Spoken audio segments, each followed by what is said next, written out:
ఆ పార్టీకి తెలుగుదేశం పార్టీ అధికారంలోకి రావడానికి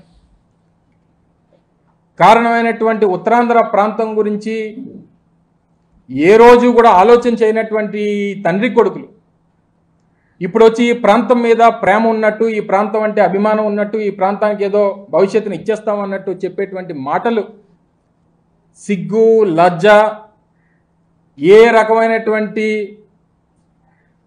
విశ్వాసం ఈ ప్రాంతం మీద లేనటువంటి ఈ అబ్బా కొడుకులు ఇద్దరికి ఈ ప్రాంతంలో ఉప్పు కారం కలిపినటువంటి దీంతో కలిపి పెడితే కాస్తంత సిగ్గు, లజ్జ, విశ్వాసం పెరుగుతాయనేటువంటి ఉద్దేశంతో దీన్ని తయారు చేయించారు. దీన్ని తీసుకొని వెళ్ళి వారు ఏం చేసుకుంటారో, ఎందుకంటే సహజంగా వారు వెనక్కి తిరిగి చూసుకుంటే వారి మచ్చ వారికి కనబడదు, ఎందుకంటే సైజు పెద్దది. అది మన కింద ఉన్నటువంటి మచ్చ మనం చూసుకోకుండా ఊరోళ్ళందరి గురించి మాట్లాడితే ఈ రకమైనటువంటి పరిస్థితులే ఉంటాయి. ముఖ్యంగా వారు మాట్లాడుతూ నా మీద చేసినటువంటి విమర్శలు, నాకేదో 100 కోట్ల రూపాయలు నేనేదో అవినీతి చేసినట్టు, 100 ఎకరాలు నేను దోచేసినట్టు తాను మాట్లాడాడు. నేనేమి నీలాగా బ్యాక్డోర్ పొలిటీషియన్ కాదు.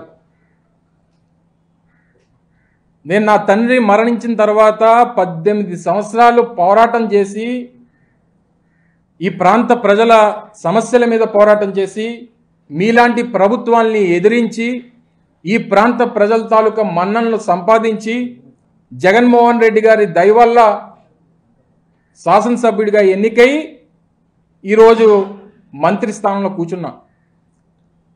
కానీ తమరండి, తమరు మంత్రి అయిన తర్వాత ఎమ్మెల్సీ అవుతారు. అబ్బబ్బబ్బబ్బబ్బా,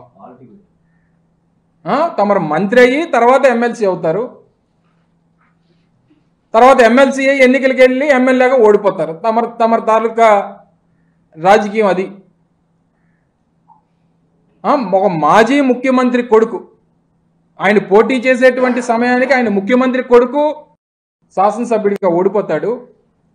45 సంవత్సరాలుగా ఈ విశాఖపట్నం జిల్లాలో రాజకీయం చేస్తున్నటువంటి మా 4 ఫాదర్స్ దగ్గర నుంచి ఆ గ్రామమే నాకు తెలిసి నేను పుట్టినటువంటి గ్రామం.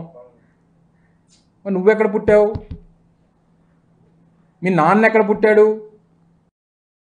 మీ నాన్న ఉన్నది పూరి గుడిసెలో ఉండేటువంటి మీ నాన్న ఈరోజు నిన్ను తీసుకొని వచ్చి ఒక రాయల్ ప్యాలెస్లో, హైదరాబాద్లో ఒక రాయల్ ప్యాలెస్లో నిన్ను పెట్టాడే. ఎలాగా ఆ స్థాయి నుంచి ఈ స్థాయికి ఎలాగొచ్చి ఒక్కసారి చెప్తే ఈరోజు రాష్ట్రంలో ఉన్నటువంటి అనేక మంది పేదవారు కూడా ఈ మీ తండ్రి తాలూకా స్కీమ్ని ఫాలో అయ్యి వారు కూడా పాకల్లో ఉన్నటువంటి వారందరూ కూడా ప్యాలెస్ల్లోకి వెళ్ళిపోతారు. మీరు చేసినటువంటి అవినీతి సంపాదన, అక్రమాలు, అన్యాయాలు, మీరు చేసినటువంటి అవినీతి ఇవన్నీ మర్చిపోయి నీ కింద ఉన్నటువంటి మచ్చను నువ్వు మర్చిపోయి నువ్వు మాలాంటి వాళ్ళ గురించి 45 సంవత్సరాలుగా రాజకీయ చరిత్ర ఉన్నటువంటి మాలాంటి కుటుంబాల గురించి, ఈ రాష్ట్రంలో పేదవాడికి సంక్షేమాన్ని అందిస్తున్నటువంటి ముఖ్యమంత్రి జగన్మోహన్ రెడ్డి గారి గురించి నీకు నోటుకు వచ్చింది మాట్లాడతావు నువ్వు. పడిపోద్దు.